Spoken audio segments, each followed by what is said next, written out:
Your job is to make their life easier, not to convince them to buy your product. And if you can't get them to see the value in what you do for what they want, right? As I like to say, is people don't really care what you do, they care what you do does for them.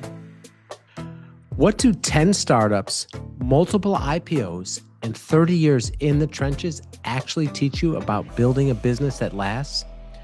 Today, we sit down with Bill Flynn, founder of Catalyst Growth Advisors and one of Boston's most seasoned startup veterans. Bill gets real about why most founders fail, not because of bad products, but because of the wrong mindset. He breaks down how to find true product market fit, avoid running out of runway, and why curiosity and empathy matter more than any pitch deck. If you're a founder, a scaling entrepreneur, or someone who wants to build smarter, this one's packed with hard-won wisdom that you can actually use. As always, if you found value from this content, please like and subscribe. All right, Bill Flynn, welcome to Beyond Fulfillment. Thanks, Dave. Glad to be here. Absolutely, we appreciate you taking the time. So, Bill, you are currently the founder of Catalyst Growth Advisors, where you work with entrepreneurs that have gotten past the startup survival phase and they're really looking to scale thereafter. And that's what you're currently doing at this stage of your journey. But people may not know you've been an entrepreneur for many, many years. You've been part of 10 startups, had some very successful outcomes, IPOs, acquisitions, and a whole bunch more. Can you just kind of walk our viewers through your backstory to kind of level set before we get into it? Sure, I've sort of had two arcs to my career. The first was, as you said, sort of startups. I did startups from the late 80s all the way through 2015, and all in high tech here in the Boston area. Sort of I was at the forefront of speech recognition in the 90s and e-commerce in 94, 95. I then did affiliate marketing after that, and did something in mobile and some other stuff. So it's been a fun thing. It's being here in Boston, you get to be in touch with a lot of startups because MIT is I think founded more startups than any other university in the U.S. And about 10 years ago, I switched from that. As you said, I was pretty lucky. I was pretty successful. I was actually 5 for 6 at one point. And then I ended up 5 for 10. So the last four, not so good. And in 2015, I sort of quit, got fired. I was sort of leaving anyway. And, I asked myself, do I want to do an 11th startup? And the answer is yes. But at that point, I was struggling to find what I call a Goldilocks founder. Because I'm not the founder. I'm usually the guy that comes in and scales it up. I run sales, marketing, service, that kind of stuff. And a Goldilocks founder to me is crazy, but not too crazy. Because you got to be a little crazy to start a company. Because as we talked off before we started, the odds are against you, and it's a tough slog. So you really have to be into it. But I had this great experience between 5 and 6, startup 5 and 6, where I basically was a coach. I didn't know it at the time, and I really enjoyed it. And I could go into that a little more later if you want. So I decided to give that a go, and I looked at a whole bunch of business operating systems. Not having really been a CEO before, I was a general manager, so I was sort of a mini CEO, if you will. But I wanted some sort of framework that I could leverage because I didn't feel comfortable going in and talking to CEOs without some sort of background. So I looked at a whole bunch of business operating systems like Scaling Up and EOS and Value Builder, and there are 20 some odd that I found, and about 5 or 6 that I liked. And I decided to be a Scaling Up coach. I became trained and certified in that. Did that for about 5 or 6 years. I've also done other stuff from that. I've been certified in like 3 or 4 different things. So basically, what I do is I teach management science. Is really the essence of what I do. I teach you what works and what has worked continually and effectively for decades, and you get to decide if you want to do it or not. So that's sort of my quick and dirty how I got here. Okay. All right. So originally, what drew you to being an entrepreneur? Yeah, it's interesting. I didn't really know that I wanted to be one. I was lucky enough. I had an uncle. It wasn't really an uncle, but I called him uncle, who was a VC and a investment banker. And when I was graduating college, I'm like, I don't really know what I want to do.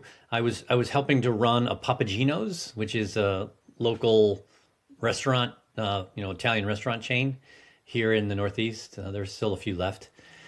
Um, and he was kind enough to make some introductions for me, and I sort of ended up someplace, and I just loved it. I love the puzzle. I'm a big fan of puzzles, and to me, a startup is just a big puzzle. So it was just another way of applying what I like to do, and did one of them, and decided I wanted to keep doing it, and whatever it was, 20 some odd years later, 30 years later, I had done 10. So it was really luck, and I just found out that I really enjoyed it. I didn't know I was going to enjoy it, but it was a good fit for me and my brain and the kind of things that I like to do. Okay. All right. And so, I love that line too, where to be a founder, you've got to be crazy, but just not too crazy. Yep. Um, and you've had the privilege of working across so many startups, right? So, I mean, from your perspective, what's the biggest thing that founders get wrong that really kind of causes them not to be successful? Yeah. So I used to get this question asked of me a lot. So soon after I stopped doing startups, I still stayed in the community. I was relatively well known, and I would go to networking events and other stuff. And founders would always ask me the same question, which was, okay, you've done this a bunch of times. I was the head of sales, head of marketing. So head of sales is the hardest job in a startup besides being the founder itself, my opinion, right? Because you're really the tip of the spear. And I think the average tenure of a startup VP is like 18 months. It's not very long at all. So I said, here's what I learned. You only really need to do two things if you're before the product market fit stage, right? If you're still trying to figure things out.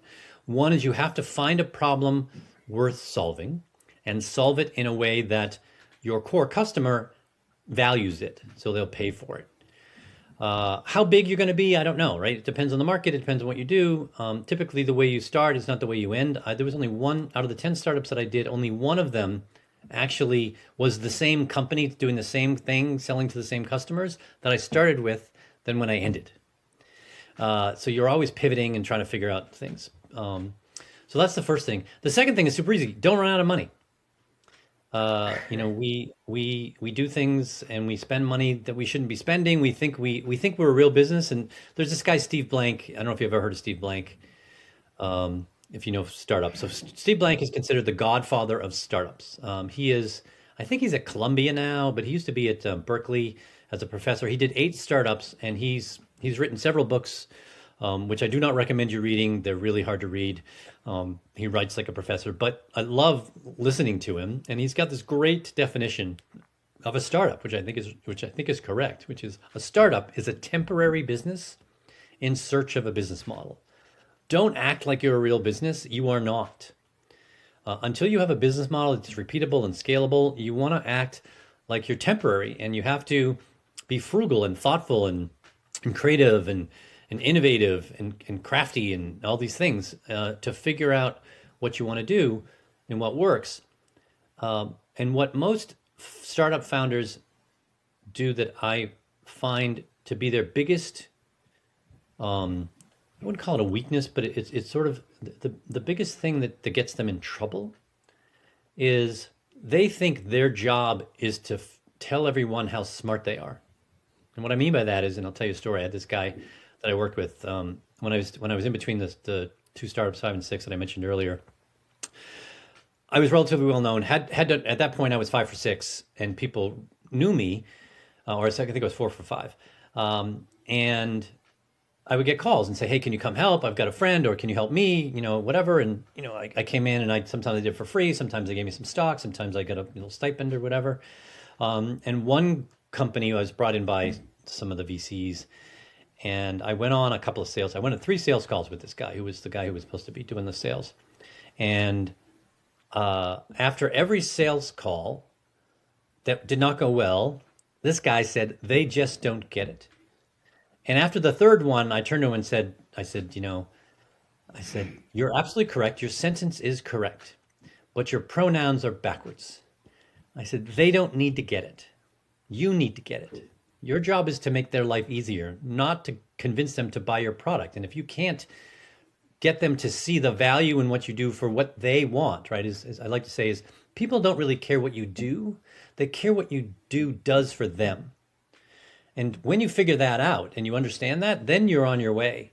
But most founders don't. They have this great idea, they get totally in love with the idea, and they go around and they think, having the energy, et cetera, and convincing people how smart they are is the right thing to do. And it's just not.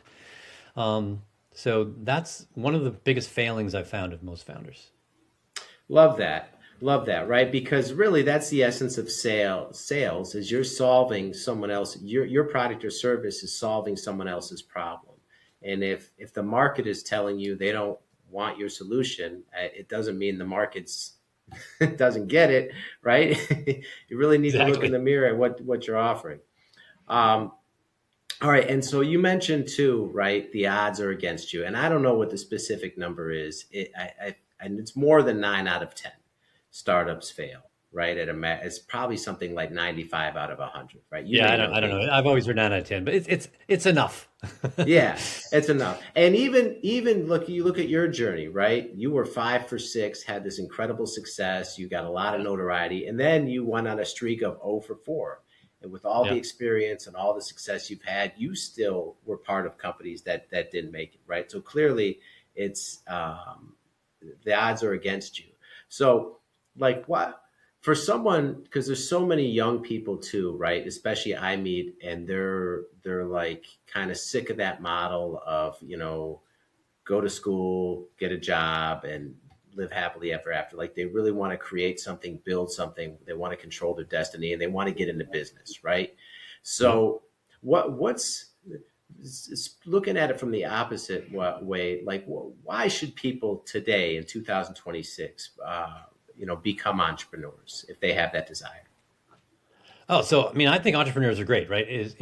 Entrepreneurs is probably the reason why we have such a wonderful economy in the United States, right? Is we have institutionally valued people who come in and do new things, right?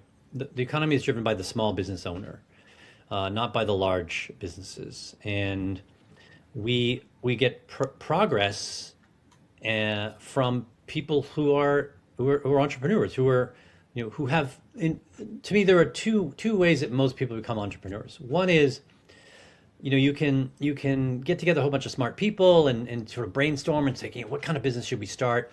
That's one group. The other group is sort of some sort of dissatisfaction, right? They're either to them, they've had some dissatisfaction, or someone they know that's close to them has some sort of dissatisfaction. And they're like, you know what? I think I could do something about that.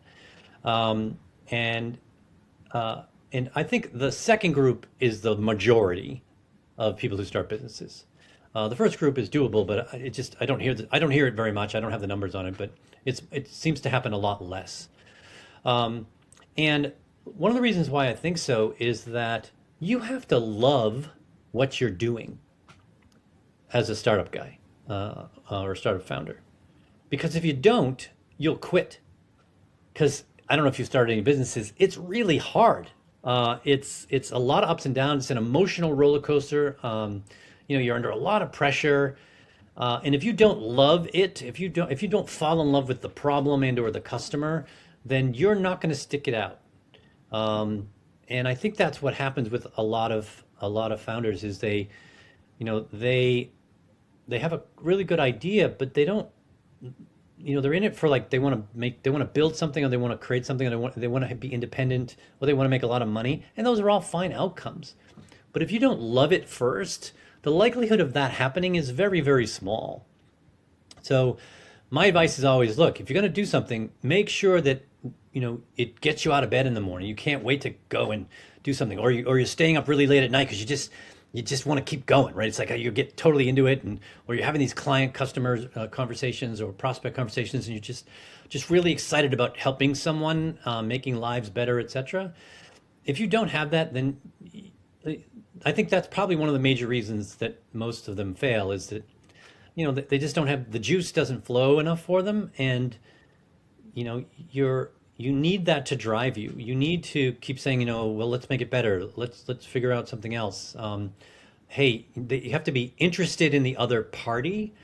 To me, a really great founder or head of sales or head of marketing, whatever, the person who's really doing sort of discovery, is more like an investigative journalist than like a survey taker. Because an investigative journalist has no stake in the outcome.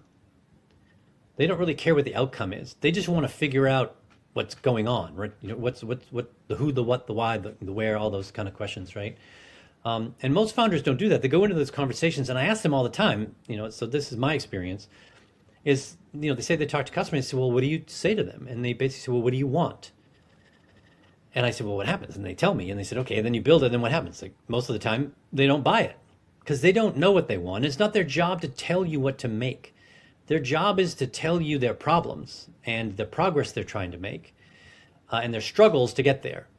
Then you can try to figure out, what can I do to help them do that, right? And I think the greatest example that most people know is Google Maps versus Waze, right? Google made a way better map, right? MapQuest was the map of choice a long time ago, right? The 90s and the 2010s and the 2000s. And they made a great map. And then Google came out and made a much better map, right? And basically put MapQuest out of business. I think they're still in business, but you don't really see them anymore anywhere. But Waze said, why do people use maps? What problem are they trying to solve? And one of the problems, and it's a really big one, is they want to get from point A to point B on time. And they said, okay, so if that's how people use maps, how could we make that process easier for them? And you have your accelerometer and your gyroscope and all the things in your phone. You've got all the social activity within the phones because lots of people have them. So you have lots of assets. And Google didn't think about that, right? They added traffic. They would add the traffic thing. But I don't know if you ever used Google Maps a long time ago. The traffic was always wrong, right? It was 20 minutes behind. So you get to the spot where it's supposed to be really crowded and there's nothing, or you get to the spot where you're like supposed to be a great drive, it's easy to go, and then you're stuck on all this traffic. So Google Waze just made a better version of that. And to be honest with you, I don't really use the map in Waze. It's there, but I use the tool, and Google bought them for over $1 billion after the fact. So I think that's a really good example of make sure you're solving a problem worth solving and solving it in a way that people care. Waze figured that out. They asked, what struggles do you have? What progress you're trying to make? And Google asked, how do we make better maps? That's just a completely different way of looking at things. Yeah, no, I love that perspective. Okay. And so you talked about how important it is to really love what you're doing and have the right why, not just money or just being independent, but really being passionate about really it's like the journey is the destination. If you're not in love with the journey, you're never going to stay in it long enough to reach that destination, that outcome that you ultimately want. But in terms of, with all the founders you've worked with, skill set, what would you say is the most important skill set for a founder to have? There are three things that I think founders need to have to have a chance of succeeding. By the way, even if you have all these things, and even if you find a problem we're solving, et cetera, doesn't mean you're going to succeed, right? There's so many headwinds, but you're just trying to give yourself the increase the probability of success. Everything I just said. First, you have to be super curious. You have to it just has to be sort of an innate thing, or you have to practice it and get good at it. Because if you're not curious, then you're not going to do those things that I mentioned, right? You're going to tell people what you want to tell them, as opposed to making it about them and hearing and everything. The other thing is you have to be compassionate. And to me, compassion is empathy. So doing a great job of putting yourself in someone else's position, right, in their shoes, but with action, right? You have to empathy with action. To me, is compassion. And not only do you care, right? And if you're just empathetic, you might say, totally understand, here's what I heard you say, etc. And then they're like, oh, you heard me. But compassion is then they do something about it, right? Then they're like, okay, so what I need to do is I need to add that to my toolkit. And The last thing is, you have to be clever. Sorry to say, you have to have the cognitive capacity to be able to do that, right? I've not met a founder that wasn't super bright and interesting, etc. At least ones that were successful. And the story I tell here is Airbnb. So Brian Chesky was one of the founders of Airbnb, and they were struggling. They were part of the IDEO or some lab out in Idea Lab, I think it was called, in California. And the founder of Idea Lab had Brian in his office. And he said, so where are your customers? And they said, well, most of them are in New York. This was very early on. And the founder said, the Idea Lab guy said, well, what are you doing here in Los Angeles or San Francisco, where the hell it was? And he's like, what do you mean? He said, you need to be in New York. You need to be talking to them and whatever. And so he went out and Brian went to RISD, which is Rhode Island School of Design. So he is a pretty good photographer. So under the guise of helping his clients, because one of the things that they said was a reason why the clients weren't doing well is they took terrible photographs of their places. So they didn't showcase them very well. So he said, look, I'm a professional photographer. I'm going to come out and I'm going to take really good pictures. But what he was really doing is he wanted to get in their places, and he got them on their laptops, right? Because this was before mobile. And he said, can you show me how you use Airbnb as a host? And he did this I think he spoke to 20 or so people in New York. He stayed there for weeks. And then he came back to these other two co-founders, and I can't remember their names, Joe something and whatever. And he said, guys, we're doing it wrong.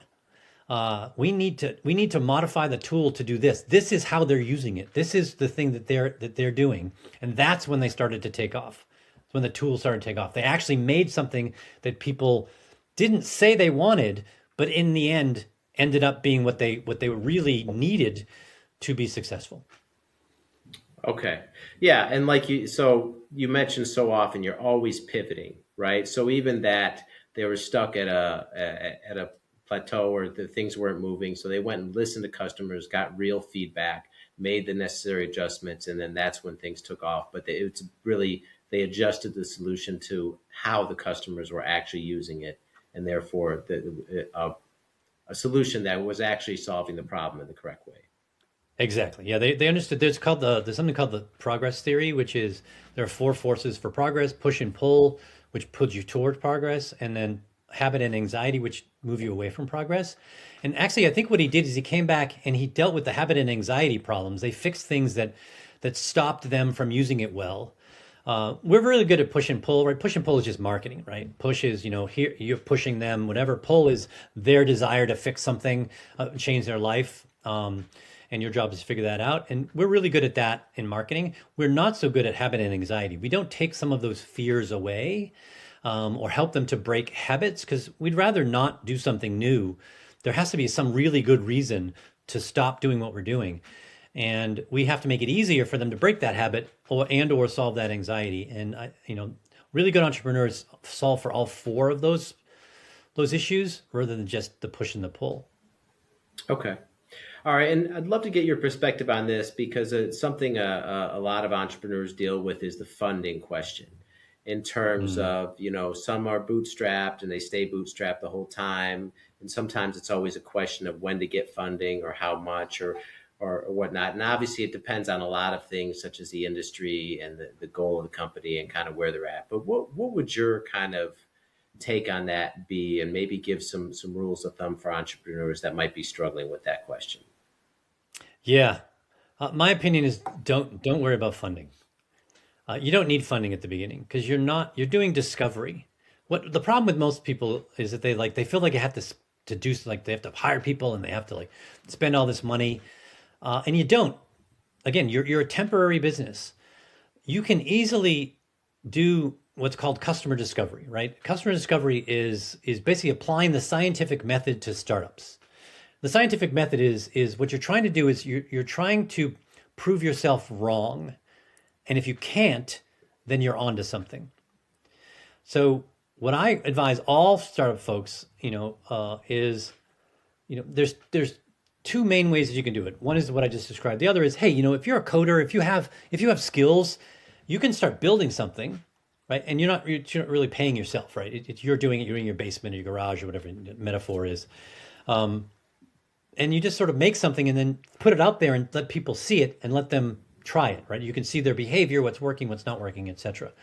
And some do that, and you can do both. You can do that and the other thing that I'm saying, which is, but you can just go out and you could say, okay, who is my target customer? Who's my core customer? How would I describe them? What job do they have? What struggles do they have, et cetera? What are the social, emotional, and functional reasons why they would choose to change what they're doing to buy my stuff instead?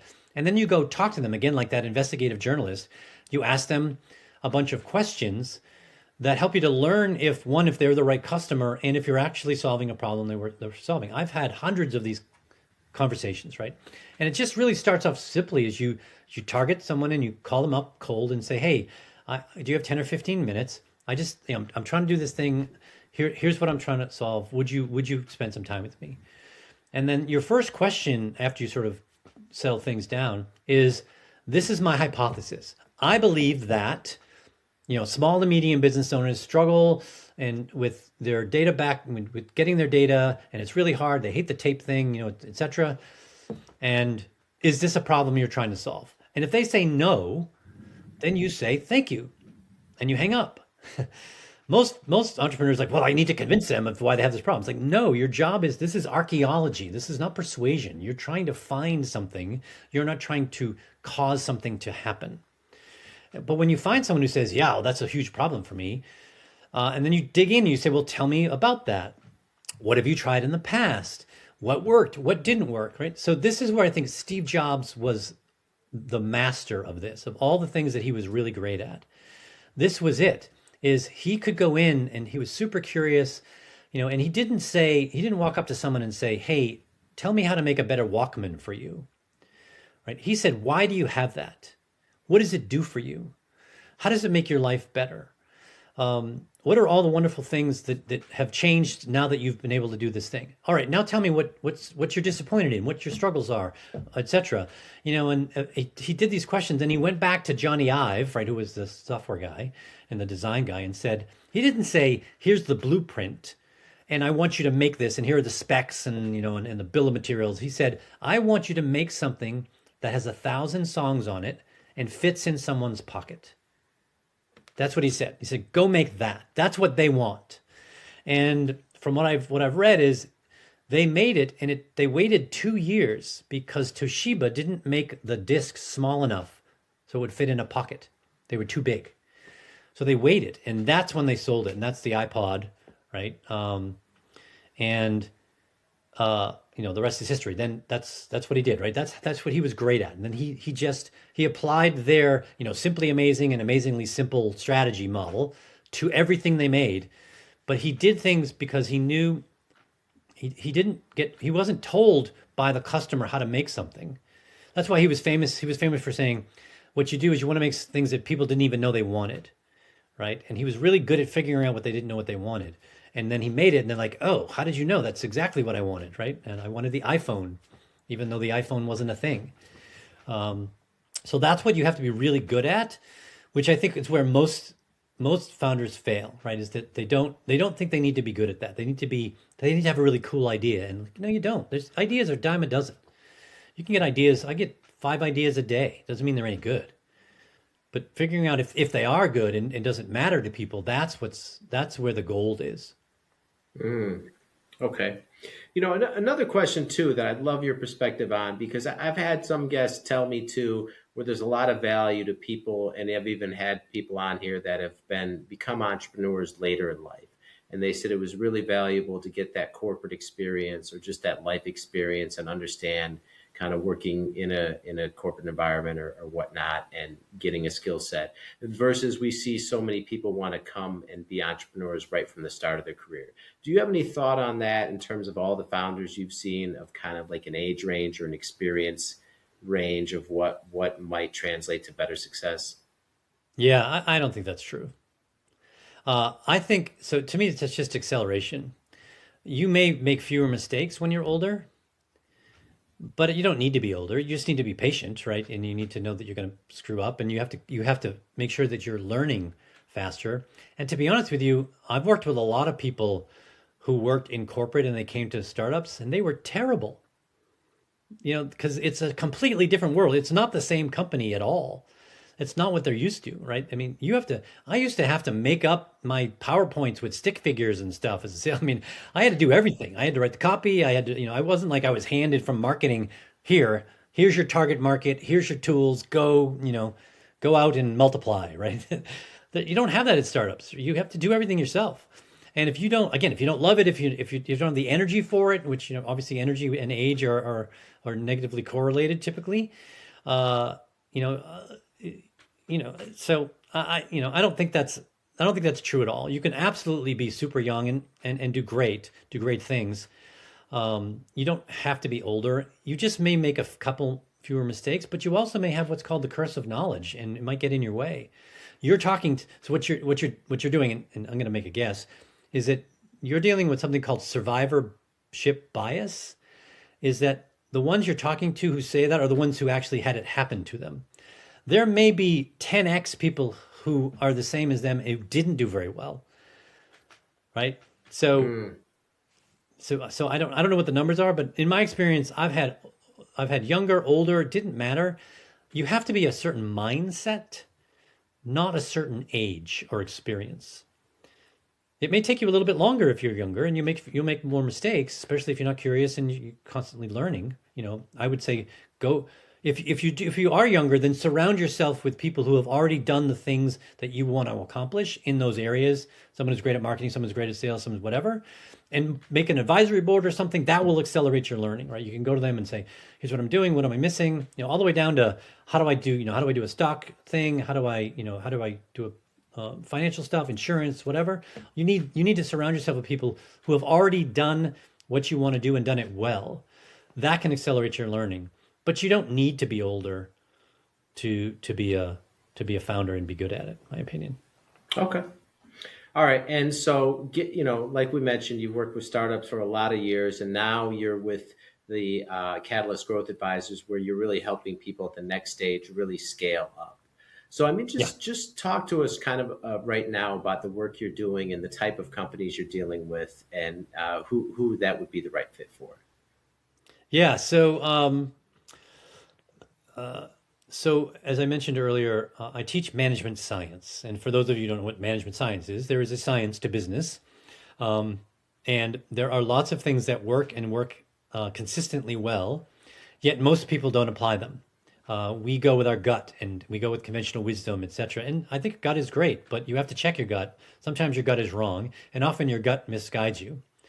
But management science is the stuff that works, right? So Google is a great example of management science. They've done something called Project Aristotle and Project Oxygen, which really were about teams and how to make things successful, etc. They applied a ton of science. They over 6, 7, 8 years they did science, right? They tested stuff and they tried it and it failed and they tweaked it and they find out what consistently worked. So Project Aristotle was why are some teams in Google so much greater than other teams in Google? They were trying to figure that out. And they say there were 5 things. I can't remember them all, but the first thing was psychological safety. Every single team had psychological safety, which means that everyone on the team felt they were safe to be able to speak up or make a mistake or throw out something crazy, and they knew they weren't going to have scorn or ridicule, etc. There are other things that everybody got to speak the same. Everyone got to speak an equal amount. No one dominated. There was a lot of things that they learned. Um, so that's what I teach. I teach what has worked for management science. Been around for 100 years. The names that are embossed in that are Drucker and Deming and Shine and McGregor and Porter and Edmondson, etc. Uh, when I talk to most people, they don't even know who they are. I'm like, well, you're putting yourself at a disadvantage when you aren't taking advantage of the stuff that's already been done and proven to be done right. You may put your spin on it or tweak a little bit. So that's what I teach to my clients. I teach it through a framework. It's basically a combination of sort of scaling up framework and EOS a little bit and some of my own stuff. I call it the performance operating system. It basically says that you need to think of your business as one big system, which is made up of subsystems and components, right? So the subsystems are like strategy is a subsystem, execution is a subsystem, your leadership team is a subsystem, the rest of the company is a subsystem, etc. So that's what I teach, and the kind of customer that works for me. It does. I work with all sorts of. I have a hospital I'm working with. I worked with an online gifting company. I've worked with a study abroad company. I've worked with a manufacturer who does valves. Doesn't matter. I'm teaching principles, and they apply to almost any kind of industry, any kind of segment or sector. But the difference between the ones that work well with me and those that don't is the CEO or the head of the company. He or she must be a humble, hungry learner who's comfortable challenging the status quo. They have to have those four traits. If they don't have them, I can't help them. If they have 3 out of 4 of them, I still can't help them. Those are the minimum requirements. Because if you are not humble, you are not going to give away, the leadership that you need to give away in order for you to stop running the business and start creating the future of the business. That's how great companies scale, is the leadership team and eventually removes themselves from the day to day as much as possible, not completely, but almost completely, and allow the people who are below them in the organization to run the company, because your job is to look out into the future, and you can't do both at the same time, right? You can't drive a car and do difficult math at the same time, which is basically what you're trying to do, right? Is you'll run into the cones, or into the guardrail, or not step on the brake fast enough, whatever it is. So that's your job, right? And that's what I teach them. I teach them your first job is to fire yourself from the day to day as much as you possibly can, so you have time and space to implement the things that I'm teaching you, because they're two different things. And it's hard at the beginning. It's like a flywheel.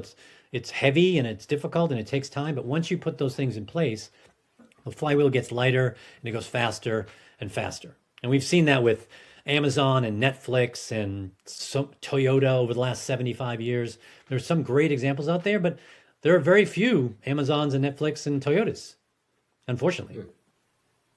Okay. All right. And Bill, if people want to learn more about what you're doing and get in touch potentially to use your services, what's the best way people can find you online? Yeah, the best place to find me, where all my stuff is, I have my book on there. I'm actually writing another book that'll be on there in October. You can get in touch with me there. I write articles, my blog posts. You can sign up for my newsletter on my website as well. It's right at the top, and I put something out twice a month. That's catalystgrowthadvisors.com. So it's www.catalystgrowthadvisors.com. All right. And we will link all that in the show notes for everyone. All right. Well, Bill, thank you so much for taking the time to be here and sharing all this valuable wisdom from your journey with our listeners. We greatly appreciate it. My pleasure, Dave.